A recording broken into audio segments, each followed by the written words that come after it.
আচ্ছা, বিজনেস থেকে কে কে আসছো?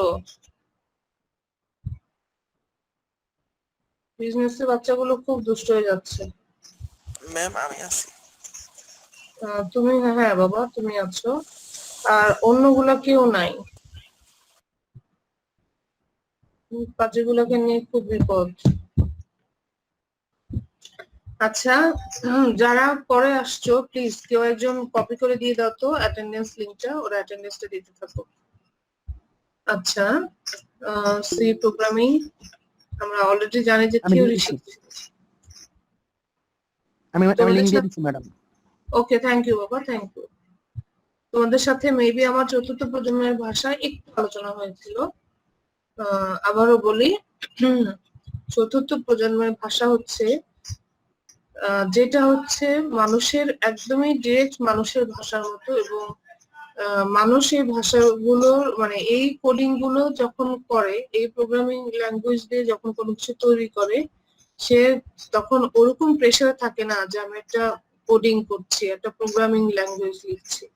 এতটা ইউজার ফ্রেন্ডলি, যার কারণে 4GL টা অন্যান্য যে কোনো ধরো প্রথম প্রজন্মের ভাষা, দ্বিতীয় প্রজন্মের ভাষা, তৃতীয় প্রজন্মের ভাষা, চতুর্থ প্রজন্মের ভাষা, পঞ্চম প্রজন্মের ভাষা, আর 4GL এর ক্ষেত্রে ওই পঞ্চম প্রজন্মটা না বলে দেখো কি বলেছে, সরি, অতি উচ্চ স্তরের ভাষা না বলে কি বলেছে যে ফোর্থ জেনারেশন ল্যাঙ্গুয়েজ।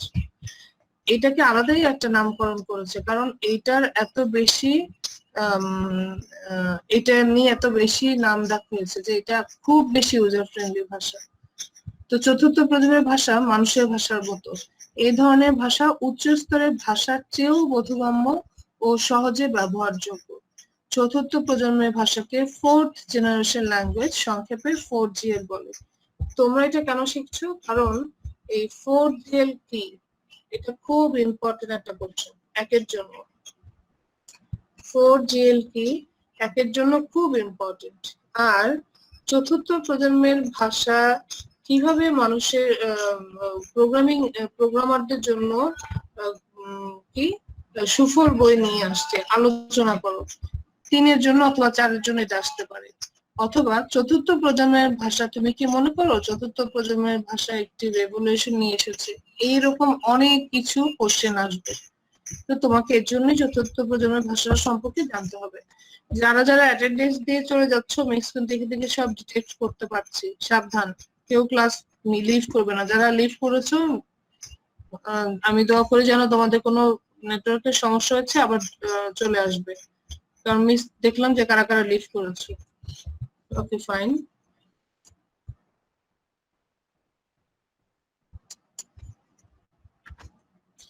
চতুর্থ প্রজন্মের ভাষা 4GL, very high level language, VHLL, actual language, non procedural language ইত্যাদি নামেও পরিচিত। একটা তোমাদের কোশ্চেন করতে যে আমি যখন একটু ঘাটাঘাটি করলাম, আমি দেখলাম যে একটা জায়গায় আসছে নন প্রসিডিউরাল ল্যাঙ্গুয়েজ বলতে কি বোঝো।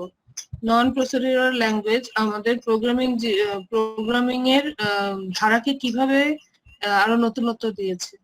চিন্তা করো, তুমি খুব ভালোভাবে চতুর্থ প্রজন্মের ভাষা জানো, 4GL জানো, বাট তুমি জানোই না যে নন প্রসিডিউরাল ল্যাঙ্গুয়েজটাই 4GL, এবং এটা এসেছে তোমার এইচএসসি তে যে কোশ্চেনটা আসছে। আমি তখন আমার মনে হলো যে অনেকগুলো বাচ্চা এটা আনসার করতে পারেনি, অথচ যারা অলরেডি 4GL সম্পর্কে অনেক কিছু শিখে গিয়েছে।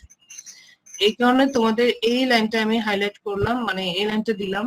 আমার মনে হলো যে এটাকে জানা খুব জরুরি যে 4GL টা হচ্ছে normally very high level language বা অতি উচ্চ স্তরের ভাষা। হ্যাঁ, এবং এটার আরো দুটো নাম আছে, একটা হচ্ছে অ্যাকচুয়াল ল্যাঙ্গুয়েজ। অ্যাকচুয়াল ল্যাঙ্গুয়েজ কেন? কারণ আমরা অ্যাকচুয়াল যে ল্যাঙ্গুয়েজটাতে কথা বলি, চতুর্থ প্রজন্মের ভাষাটাও ওই প্রোগ্রামিং ল্যাঙ্গুয়েজ গুলো অ্যাকচুয়াল ল্যাঙ্গুয়েজের মতোই, যে আমাদের ইউজার ফ্রেন্ডলি, যেহেতু আমাদের খুবই ফ্রেন্ডলি কাছাকাছি ল্যাঙ্গুয়েজের একটা ভাষা।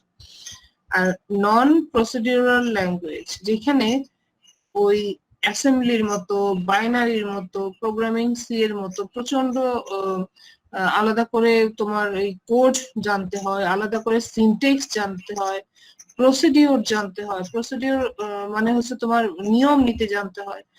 এগুলো সেরকম নয়, এটা হচ্ছে কি নন প্রসিডিউরাল ল্যাঙ্গুয়েজ। ল্যাঙ্গুয়েজ। এর জন্যই নন প্রসিডিউরাল ল্যাঙ্গুয়েজ। তার মানে কি, নন প্রসিডিউরাল মানে হচ্ছে যেখানে ধরো তুমি একটা বাড়িতে ঢুকবে, সেই বাড়িতে ঢোকার আগে তোমাকে ধরো কি করতে হবে, যে কিছু প্রসেস মেনটেন করতে হবে।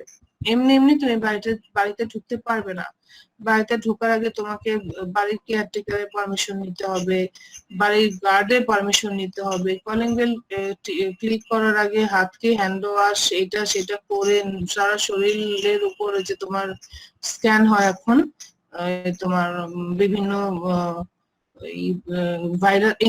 ভাইরাস রিমুভ করার ম্যাটেরিয়ালস দিয়ে স্ক্যান করতে হয়, তারপর তুমি বাড়িটাতে ঢুকলে সেটা কি প্রসিডিউরাল হাউস।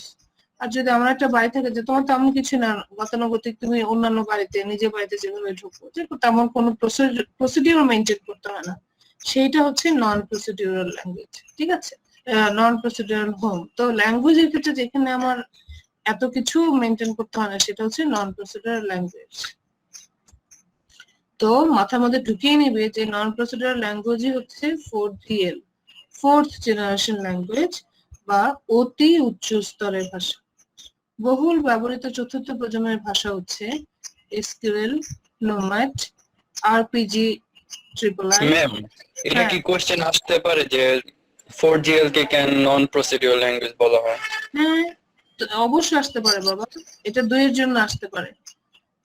তোমাদের মধ্যেই তাহলে কেউ একজন অ্যান্সারটা বলো, কেন 4GL কে নন প্রসিডিউরাল ল্যাঙ্গুয়েজ বলা হয়? দেখি উত্তর দাও তো, মিস্টার তখন ধরে বুঝালাম। ম্যাম, কারণ এটার মধ্যে কোনো প্রসিডিউর ছাড়াই ম্যাম এটা সম্পাদন করা যায়, তাই। Very good, very good. বলবে যে এটা অন্যান্য ল্যাঙ্গুয়েজের মতো অত নির্দেশনার প্রয়োজন হয় না, মানে প্রসিডিউর ছাড়াই এটা বলতে পারো। বাট তুমি যদি আরো ভেঙে বলো যে অন্যান্য ল্যাঙ্গুয়েজ গুলোর মতো, প্রথম প্রজন্ম, দ্বিতীয় প্রজন্ম বা তৃতীয় প্রজন্মের ল্যাঙ্গুয়েজের মতো এত প্রসিডিউর বা নিয়ম নীতি জানতে হয় না, কোড সম্পর্কে ধারণা না থাকলেও চলে। তারপরে ধরো তোমার কোডিংটা তুলনামূলক অন্যান্য প্রোগ্রামিং থেকে সহজ বলে এটাকে নন প্রসিডিউরাল ল্যাঙ্গুয়েজ বলে। এটা অবশ্যই আসতে পারে। Thank you. আচ্ছা, বহুল ব্যবহৃত চতুর্থ প্রজন্মের ভাষাগুলো। এবার হচ্ছে তোমার যেগুলো নিয়ে আমরা এত কথা বলছি, সেগুলো কোন ল্যাঙ্গুয়েজ গুলো আসলে এখানে ইউজ হয়? এসকিউএল তোমরা আসলে চ্যাপ্টার 6 এখনো শেখোনি, তাই না? নাকি পড়ানো হয়েছে? Database management system. জি ম্যাম, পড়ানো। আচ্ছা, এবার তোমাদেরকে যখন আমরা পড়িয়েছি কোয়েরিটা, যে এই কোয়েরিটা হচ্ছে তোমার এই নন প্রসিডিউরাল ল্যাঙ্গুয়েজ। যারা কোয়েরি শিখেছো একটু চিন্তা করো কোয়েরিটা কিভাবে লিখতে হয়। ক্রিয়েট টেবিল নেম দিতে হয়, তারপরে ফিল্ড নেম দিতে হয়, ডাটা টাইপ দিতে হয়, শেষ, টেবিল তৈরি করা শেষ। তারপরে তুমি যদি কোনো কিছু ডিলিট করতে চাও, ডিলিট ফ্রম টেবিল নাম, ধরো হচ্ছে টেবিল নাম হচ্ছে science, DSC science, delete from DSC science where ID equal to 101। এখানে এক্সট্রা কোনো কোড ইউজ হলো না, সিম্পলি আমরা যেভাবে কথা বলি ঠিক সেভাবে কথা বলে তুমি কি করলে, তুমি এটা লিখলে, কোডটা লিখলে। তাহলে দেখো এই এসকিউএল প্রমাণ করে দেয় আজকে প্রত্যেকে এই ক্লাস শেষে। এসকিউএল এর একটু কোয়েরি শেষের দিকে তোমাদের কোয়েরি আছে, কোয়েরি গুলো একটু দেখো যে এই কোয়েরি গুলো কত সহজ। এবং চিন্তা করো যে এই কোয়েরি গুলোই একটা সময় অ্যাসেম্বলি দিয়ে কম্পাইল করা মানে রান করানো হতো, বাইনারি ল্যাঙ্গুয়েজ দিয়ে রান করানো হতো। এই কোয়েরি গুলোর কোথাও কোনো ধরনের নমিনিক কোড ইউজ করা হয়নি, একদম সিম্পল আমরা যেভাবে কথা বলি ঠিক সেভাবেই কথা বলা হয়েছে। তাহলে চিন্তা করে নাও যে এটা কত সহজ ভাষা। একটা ভাষা দেখলে বুঝে যাবে যে আসলেই এগুলো আসলে ইউজার ফ্রেন্ডলি এবং নন প্রসিডিউরাল। ভিজুয়াল বেসিক এমন একটা প্রোগ্রামিং ল্যাঙ্গুয়েজ যেখানে তোমাকে কিছু লিখতেই হবে না। তোমার ডান পাশে তুমি একটা পেজ তৈরি করবে, একটা পেজের ডিজাইন করবে, এই ডিজাইনের জন্য যা যা লাগে, বাটন লাগে, টেক্সট বক্স লাগে, কমান্ড বক্স লাগে, তারপরে ধরো তোমার মাল্টিপল চয়েসের বক্স লাগে, যাবতীয় যা লাগে। তুমি একটা ক্যালকুলেটর আবিষ্কার করবে, ফাইন, তুমি এটা দিয়ে একটা ক্যালকুলেটর আবিষ্কার করতে পারো, এরকম বাটন সব দেওয়া আছে।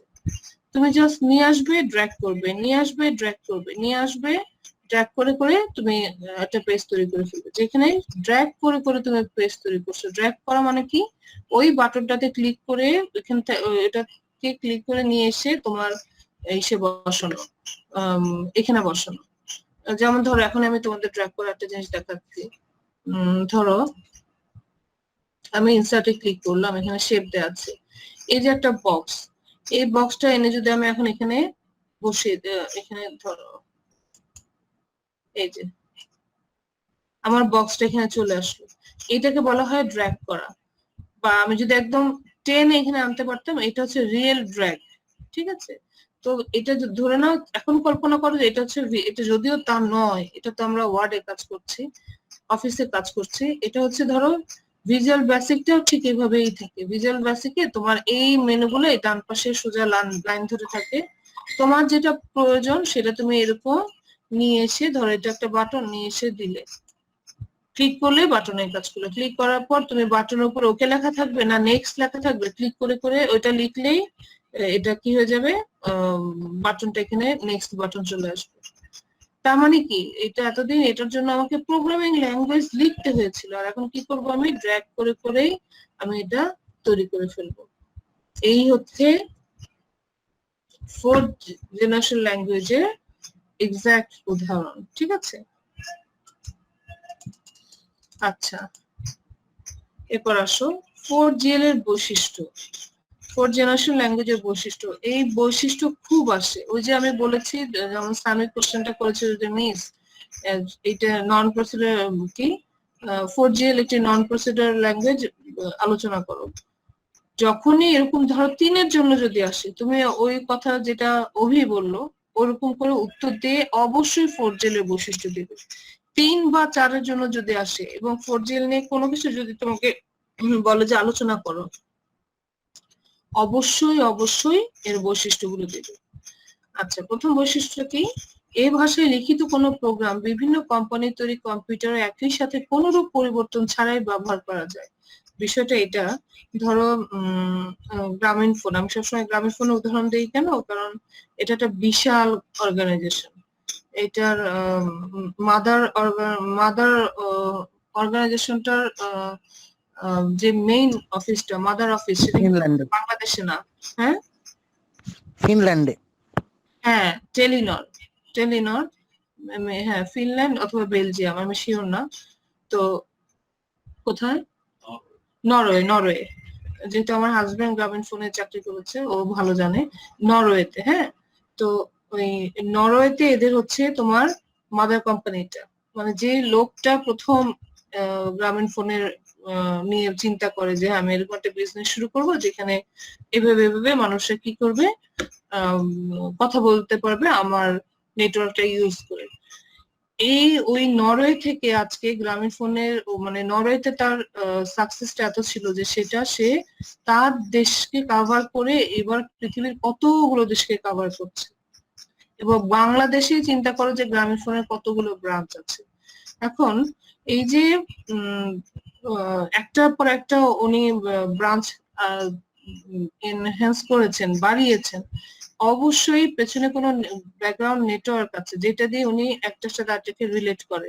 আর এই নেটওয়ার্ক গুলো যে যে সফটওয়্যার গুলো কাজ করছে এই নেটওয়ার্ক গুলোর উপর বেস করে যে এই কোম্পানির প্রত্যেকটা কাজ করা হচ্ছে যে সফটওয়্যার গুলো দিয়ে, নিশ্চয়ই এগুলো কোনো না কোনো প্রোগ্রামিং ল্যাঙ্গুয়েজ দিয়েই তৈরি করা। তো এইখানে কি বলেছে, এই ভাষায় লিখিত কোনো প্রোগ্রাম বিভিন্ন কোম্পানির তৈরি কম্পিউটারে একই সাথে কোনোরূপ পরিবর্তন না করে ব্যবহার করা হয়। দেখা গিয়েছে একটা সফটওয়্যার তৈরি করেছে পাকিস্তানের কোনো একটা ব্রাঞ্চ, কিন্তু সেটার আউটপুট বেশ ভালো।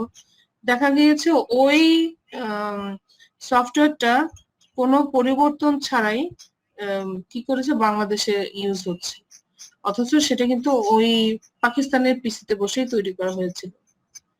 তার মানে কি, এটা কিন্তু তার আগের প্রজন্ম পর্যন্ত আমরা কি জেনেছি যে এটা হচ্ছে মেশিন ফ্রেন্ডলি না। এর আগের প্রোগ্রামিং গুলো মানে এটা কোন পর্যন্ত, first generation, second generation, machine language এবং অ্যাসেম্বলি ল্যাঙ্গুয়েজ, দুটা কোনোটাই কিন্তু মেশিন ফ্রেন্ডলি না।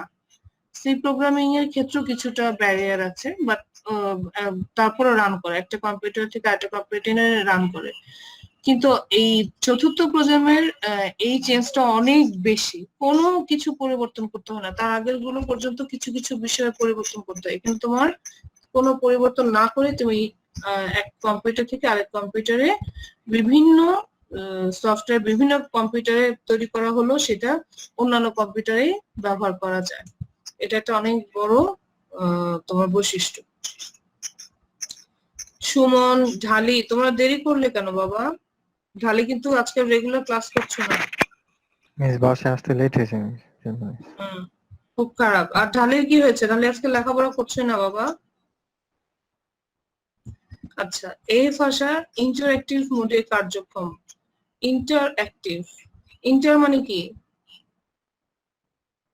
আন্তঃ, অ্যাক্টিভ, সক্রিয়। হ্যাঁ, ভেরি গুড, থ্যাংক ইউ বাবা। ইন্টারঅ্যাক্টিভ মোড, ধরো তুমি এই ভাষা দিয়ে একটা প্রোগ্রাম রান করছো,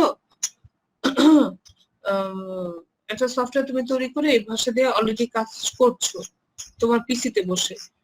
যেহেতু আমরা জানি যে একটা পিসিতে আমরা বিভিন্ন ভাবে এটা ইউজ করতে পারি, এবং অথবা আমার কম্পিউটারে কোনো কাজ আমি অন্য পিসিতেও কাজ করাতে পারি। তো এই বিষয়টা যেহেতু আমরা জানি, তার মানে কি, ও যখন আমাকে কোনো একটা সফটওয়্যার রান করে দিচ্ছে, কোনো একটা প্রোগ্রাম রান করে দিচ্ছে, সরি সফটওয়্যার না, কোনো একটা প্রোগ্রাম রান করে দিচ্ছে, তখন যদি আমি আরেকটা কোডিং লিখিও তখন আমাকে কম্পাইল করে দিবে।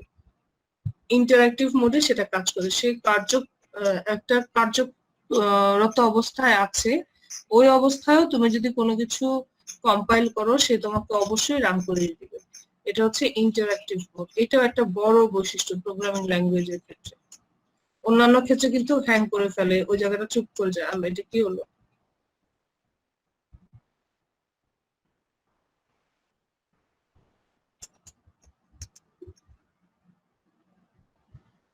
বিজনেসের এই অবস্থা কেন? মিসকে একটু বলো তো।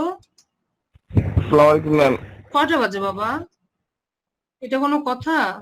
লেট হয়ে গেছে ম্যাম, সরি ম্যাম। ওরে খোদা, এখনো ঘুম থেকে উঠিনি আমার বাচ্চাগুলো। উফ, আমারে শুধু ঘুম হয় না, না?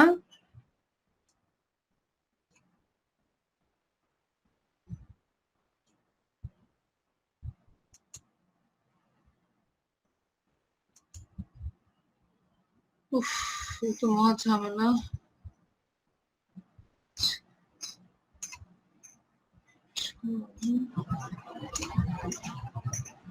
ঠিক আছে, এই ভাষায় ম্যাম ইন্টারঅ্যাক্টিভটা আরেকবার বলুন। ইন্টারঅ্যাক্টিভ মোড, অনেক ধরনের মোড থাকে মানুষের, যেমন, আচ্ছা আমি যদি আরেকটু সহজ করে বলি, তুমি যদি ইন্টারঅ্যাক্টিভ মোডে থাকো তার মানে হচ্ছে, ধরো আমি এখন তোমাদেরকে পড়াচ্ছি, আমি তোমাদেরকে পড়ানোর মধ্যে যদি আমার বেবি এসে আমাকে জিজ্ঞেস করে যে এটা কি হবে, আমি যদি ওকে অ্যান্সার দিই, তার মানে কি হচ্ছে জানো, আমি ইন্টারঅ্যাক্টিভ মোডে কাজ করছি। আমি অলরেডি একটা কাজের মধ্যে আছি, আরেকটা কাজকে রেসপন্স করছি। তো কোনো একটা সফটওয়্যার দিয়ে, বারবার সফটওয়্যার বলছি, কোনো একটা প্রোগ্রামিং দিয়ে তুমি ধরো কাজ করছো, কোন একটা প্রোগ্রাম তুমি টাইপ করছো, বা এসকিউএল দিয়ে আমি রান করছি, কোনো কিছু লিখছি, রান করছি, ঠিক ওই মুহূর্তে আমার একটা সফটওয়্যার ধরো আমার এই কম্পিউটারে চলছে, যে সফটওয়্যারটা এসকিউএল দিয়েই তৈরি করা, সেটা অলরেডি এখানে চলছে, এটা রান হচ্ছে, তার মধ্যে যদি আমি আবার আরেকটা অন্য একটা কোডিং নিয়ে কাজ করি, তখনও সে আমাকে কম্পাইল করে দিবে, তখনও সে আমাকে রান করে দিবে। মানে সে অলরেডি কার্যকর অবস্থায় আরেকটা কাজের রেসপন্স করবে, এটাকে বলা হয় ইন্টারঅ্যাক্টিভ মোড। আমি বুঝেছো বাবা? জি ম্যাম। ওকে, এই ভাষায় প্রোগ্রাম লেখার পর সম্পূর্ণ প্রোগ্রাম কম্পাইল করার প্রয়োজন হয় না, একটি কমান্ড লেখার সাথে সাথে কম্পাইল হয়ে যায়। যেমন অ্যাজাক্স, এটা আরেকটা প্রোগ্রামিং ল্যাঙ্গুয়েজ, একটা সময় অ্যাজাক্স খুব ইউজ হতো, এখনো হয়, এখন এটার ফিল্ডটাকে নিয়ে নিয়েছে পাইথন, বাট তারপরেও ইউজ হয়। এখানে কি হয় জানো, ধরো তুমি লিখছো যে তুমি কাট, কপি, পেস্ট, এই তিনটা জিনিস তুমি তৈরি করছো, এমন একটা সফটওয়্যার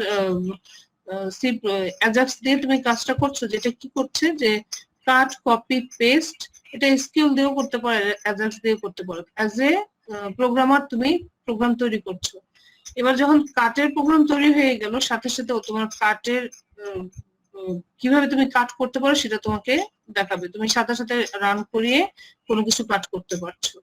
কপির ক্ষেত্রে সে কপির ডিটেলস কোডিং লেখা যখন শেষ হবে সেই কপি তোমাকে দেখাই দিচ্ছে। এমন না যে পুরো কাট কপি পেস্ট পুরো প্রোগ্রাম নিয়ে বসে আছো, পুরো প্রোগ্রাম লেখা শেষ হলে কাট কপি পেস্ট তোমাকে দেখাবে, তা নয়। তোমার যখন যেটা লেখা শেষ হবে তখন সেটাই তোমাকে সে রান করাবে। তো অ্যাজাক্সটা হচ্ছে সেই রকম একটা প্রোগ্রামিং ল্যাঙ্গুয়েজ। আর একটা লাইভ একটা উদাহরণ বলি। তোমরা যখন বিভিন্ন ওয়ান স্টপ মল গুলোতে যাও, দেখো যে যখন ধরো তুমি 5টা প্রোডাক্ট কিনলে, তো স্ক্যানার কি করে, প্রথম প্রোডাক্টটা যখন ধরে সেই প্রোডাক্টটার ইটা ট্যাগটা দেখে, প্রাইস ট্যাগ দেখে কম্পিউটারে কিন্তু চলে আসে যে এটার প্রাইসটা কত, তুমি অ্যামাউন্ট কত দিয়েছো। যখন ম্যানুয়ালি 3 অ্যামাউন্ট দেয় তখন ওইটার সাথে ইন্টু করে টোটাল কত আসলো সেটা কিন্তু কম্পিউটারে চলে আসে। চিন্তা করো তোমার একসাথে 5টা প্রোডাক্টের টাকার জন্য কিন্তু কম্পিউটারটা বসে রয় নাই। প্রথম প্রোডাক্টেরটা তোমাকে দিল, দ্বিতীয় প্রোডাক্টের টাকাটা তারপরে দিল। তার মানে কি এই টাইপের প্রোগ্রামিং গুলো এটা কোনটা দিয়ে করা? নিশ্চয়ই অ্যাজাক্স দিয়ে করা। কিভাবে কেন বলছি, মানে কথার কথা বলছি যে অ্যাজাক্স দিয়ে করা, কারণ সে ভেঙে ভেঙে তোমাকে রান করাতে পারে। তুমি যখন সি প্রোগ্রাম দিয়ে একটা কাজ করবে তুমি নিজেই দেখবে যে একটা কিছু তুমি তৈরি করছো, একটা প্রোগ্রাম যখন কম্পাইল করছো সম্পূর্ণটা শেষ হলেই সি প্রোগ্রামিং তোমাকে সেটা রান করে দেখাবে। বাট এইসবের ক্ষেত্রে তা নয়। যেমন ধরো গুগল অ্যাসিস্ট্যান্টে এট এ টাইম তুমি ওর কাছ থেকে গান শুনতে পাচ্ছ। তুমি যদি ওর কাছে বলো যে আমি এই আর্টিকেল একটা টপিকস নিয়ে আমি একটা আর্টিকেল আমাকে লিখে দাও, সেও তোমাকে তুমি বলো যে আমাকে 5 লাইনের একটা আর্টিকেল লিখে দাও, টপিকস থাকবে যে সামথিং এটা, ওর সাথে সাথে তোমাকে কি করবে, ওই টপিকস একটা আর্টিকেল লিখে দেবে। তুমি যা চাচ্ছ সে তোমাকে তাই করে দিচ্ছে। কিভাবে করে দিচ্ছে? তোমার কমান্ডের উপর ভিত্তি করে। এবং সে বলেনি যে তুমি কি কি চাও আমাকে একবারে বলো, আমি একবারে তোমাকে রান করাচ্ছি। না, তুমি যা চাচ্ছ ভেঙে ভেঙে সে তোমাকে দিচ্ছে। তো তার মানে কি, এটা হচ্ছে যে প্রোগ্রামিং ল্যাঙ্গুয়েজ গুলো এই বৈশিষ্ট্য বহন করে সেগুলো হচ্ছে 4GL এর আন্ডারে। ঠিক আছে, তাহলে এই ভাষায় প্রোগ্রাম লেখার পর সম্পূর্ণ প্রোগ্রাম কম্পাইল করার প্রয়োজন হয় না, একটি কমান্ড লেখার সাথে সাথেই কম্পাইল হয়ে যায়, যেমন অ্যাজাক্স। এই ভাষা ম্যাম ব্যবহার কম্পাইলটা বলতে কি বোঝায়? কম্পাইলটা বলতে আমরা যখন সি প্রোগ্রামিংটা করব তখন খুব ভালোভাবে বুঝবো, তারপরে বলছি। আমরা কোডিং লেখার পর একটা প্রোগ্রামের, যেমন তোমরা এই যে স্যার তোমার হারুন স্যার তোমাদেরকে শেখাচ্ছেন, তোমরা যখন ট্যাগ দিয়ে লেখো যে তোমার এখন তো যেহেতু টেবিল করেছো, লিখছো যে টেবিল বর্ডার ইকুয়াল টু 1, পরে ট্যাগে যে লিখছো যে টিএইচ, তারপরে টিএইচ এর পর তোমরা নাম দিচ্ছ, নেম দিচ্ছ, ট্যাগ ক্লোজ করছো, ওপেনিং ট্যাগ ক্লোজ করলে তারপরে যে লিখলে যে টিডি এত এত এত লিখে সবার শেষে যখন ব্যাকস্ল্যাশ এইচটিএমএল দিলে, যে তার মানে কি তোমাদের পুরো কোডিং লেখা শেষ। এই যে ব্যাকস্ল্যাশ এইচটিএমএল যদি না দাও তোমার কোনো প্রোগ্রাম রান করবে না। আচ্ছা, দেওয়ার পর তোমরা কি করো, এটাকে সেভ করো। সেভ করার পর সেভ কিভাবে করো, একটা এক্সটেনশন দিয়ে .html, ধরো test.html দেওয়ার পর তারপর কি হয়, এটা রান হয়। তার মানে আগে কম্পাইল হলো তারপর রান হয়। তুমি বুঝলে না, তোমার এই পুরো HTML কোডিংটা কম্পিউটার বাইনারিতে ট্রান্সলেট করে কোনো একটা এটাকে ট্রান্সলেটর প্রোগ্রাম, কোন একটা ট্রান্সলেটর প্রোগ্রাম এটাকে ট্রান্সলেট করলো বাইনারিতে ট্রান্সলেট করার পর এটা কম্পিউটার যখন বাইনারিতে পায় তখন সে রান করে তোমাকে আউটপুটটা দেখাচ্ছে। এই যে তোমার প্রোগ্রামটাকে বাইনারিতে ট্রান্সলেট করলো, তারপর তুমি আউটপুটটা পেলে, মাঝখানের এই বাইনারিতে ট্রান্সলেট করা তোমার প্রোগ্রামে কোনো ভুল থাকলে সেটা কখনোই দেখাবে না, তোমাকে এরর দেখাচ্ছে, তুমি এরর ঠিক করে তারপরে তুমি আউটপুট দেখতে পাচ্ছ। মাঝখানে তো এই প্রসেসটা হচ্ছে কম্পাইল। তোমার প্রোগ্রামটাকে কম্পিউটার বাইনারিতে রূপান্তর করে তোমাকে দেখাচ্ছে, এই যে বাইনারিতে রূপান্তর করছে তোমার ভুলগুলোকে চেক করছে, এটাই হচ্ছে কম্পাইল। ঠিক আছে, সব শুধুমাত্র কম্পাইলের প্রয়োজন হয় না কার, বাইনারি ল্যাঙ্গুয়েজ বা যান্ত্রিক ল্যাঙ্গুয়েজের, যান্ত্রিক ভাষার প্রোগ্রামিং গুলো যে সেগুলো শুধুমাত্র কম্পাইলের প্রয়োজন হয় না, কারণ তুমি সরাসরি বাইনারিতে লিখছে। তাছাড়া অ্যাসেম্বলি ল্যাঙ্গুয়েজ থেকে শুরু করে আজ পর্যন্ত অন্যান্য যত ল্যাঙ্গুয়েজ সব কিছুরই কম্পাইল করতে হয়। তাহলে এই ভাষা ব্যবহার করে ডাটাবেজের প্রয়োজন অনুযায়ী ডাটা সংরক্ষণ, কোয়েরি, রিপোর্ট ইত্যাদি তৈরি করা যায়। এই বিষয়টা তোমরা অলরেডি জানো। এটা হচ্ছে ডাটাবেজ ম্যানেজমেন্ট সিস্টেম 6 নাম্বার চ্যাপ্টারে পড়েছো যে ডাটা সংরক্ষণ, কোয়েরি করা, রিপোর্ট তৈরি করা। তুমি একটা কাজ করেছো, সেই কাজের একটা রিপোর্ট তৈরি করা, এইগুলো করা যায় হচ্ছে এই ভাষা ব্যবহার করে। সি প্রোগ্রামিং করে তুমি একটা কোয়েরি তৈরি করবে, এটা সম্ভব না। একটা রিপোর্ট তৈরি করবে, সেটা তোমাকে ম্যানুয়ালি রিপোর্টটা বানাতে হবে। আর এইসব ভাষা যেমন এসকিউএল, মাইক্রোসফট এক্সেস, তোমরা এক্সেস দিয়ে কাজ করেছো যখন ডাটাবেস শিখেছো, সে তখন দেখেছো যে তুমি ডাটা দিচ্ছ, রিপোর্টে ক্লিক করলে একটা রিপোর্টও জেনারেট হয়ে যাচ্ছে। আমাকে HTML দিয়ে রিপোর্ট তৈরি করে দেখিয়েছে রুবায়েত, কিন্তু রুবায়েত তখন কি করেছে, এটা ম্যানুয়ালি তৈরি করেছে। বাট এই প্রোগ্রামিং গুলোতে তুমি শুধু একটা কাজ করবে, তুমি ডাটাগুলো দিবে, ও নিজে থেকে তোমাকে রিপোর্ট তৈরি করে দিবে। ইংরেজি ভাষার মতো নির্দেশ দিয়ে কম্পিউটার ব্যবহারকারী ডাটাবেজের সাথে সংযোগ স্থাপন এবং ডাটা আদান প্রদান করতে পারে। মানে নির্দেশটা কিভাবে দিবে, ইংরেজি ভাষার মতো, যে ডিলিট, আমি একটু আগে মানে ক্লাসের শুরু থেকে আমি বলেছিলাম যে তুমি কোনো কিছু ডিলিট করতে চাচ্ছ, তুমি শুধু লিখবে যে delete from ICT DIC science where ID equal to 101। তার মানে কি 101 এর যত ইনফরমেশন আছে সব কি হয়ে যাবে, ডিলিট হয়ে যাবে। কোন টেবিল থেকে, ডিআইসি সায়েন্স নামের টেবিল থেকে। তার মানে কি একদম ইংরেজি ভাষার মতো নির্দেশ দিচ্ছ আর এগুলো কাজ করছে, ডাটাবেজের সাথে তুমি সংযোগ স্থাপন করছো। তো এর আগ পর্যন্ত যা শিখলাম সেটা ছিল চতুর্থ প্রজন্ম, আর এখন বলছি পঞ্চম প্রজন্ম। চিন্তা করো, চতুর্থ প্রজন্মে যদি এই দশা হয়, তাহলে পঞ্চম প্রজন্মটা কত, আরো কত ইউজার ফ্রেন্ডলি হবে, আরো কত আমাদের জন্য কত সহজ এবং কত হাই রেঞ্জের, হাই র্যাঙ্কিং এর প্রোগ্রামিং ল্যাঙ্গুয়েজ হবে। পঞ্চম প্রজন্মের ভাষার মূল ভিত্তি হচ্ছে আর্টিফিশিয়াল ইন্টেলিজেন্স বা কৃত্রিম বুদ্ধিমত্তা। আর্টিফিশিয়াল ইন্টেলিজেন্সটা কি আমরা অলরেডি জানি যে রোবোটিক্স, শুধু রোবোটিক্স না, মানে রোবোটিক্স এর ভাষা, রোবটদের জন্য যে ভাষা সেটা হচ্ছে আর্টিফিশিয়াল ইন্টেলিজেন্স বা কৃত্রিম বুদ্ধিমত্তা। এই কৃত্রিম বুদ্ধিমত্তার যে ভাষাটা সেটাই ম্যাক্সিমাম বেসিক্যালি পঞ্চম প্রজন্মের ভাষা ধরা হয়।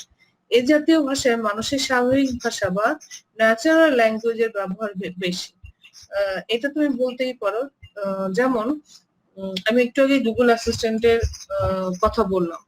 দেখো গুগল অ্যাসিস্ট্যান্টকে তোমরা কি করো, প্রোগ্রামিং ল্যাঙ্গুয়েজ লেখা দরকার হয় না, তুমি ওকে মুখে বলছো, ও তোমাকে আউটপুট দিচ্ছে। এমনও না যে তুমি টাইপ করছো, আমরা সি প্রোগ্রামিং টাইপ করতে হয়, মেশিন ল্যাঙ্গুয়েজ টাইপ করতে হয়, অ্যাসেম্বলি ল্যাঙ্গুয়েজ টাইপ করতে হয়, বাট এখানে কি হয়, তুমি ন্যাচারালি বলছো আর সে তোমাকে আউটপুট দিচ্ছে। এখন বলতে পারো যে মিস, তাহলে আপনি তো একটু আগে গুগল অ্যাসিস্ট্যান্টের ক্ষেত্রে এক্সাম্পল দিয়েছেন 4GL এর, 5GL কেন গুগল অ্যাসিস্ট্যান্টের কথা বলছেন? গুগল অ্যাসিস্ট্যান্ট যে 4GL ল্যাঙ্গুয়েজ দিয়ে তৈরি না 5th জেনারেশন ল্যাঙ্গুয়েজ, এটা আমিও জানি না, হ্যাঁ, বাট এটা তো কাছাকাছি, দুটোই হচ্ছে কাছাকাছি।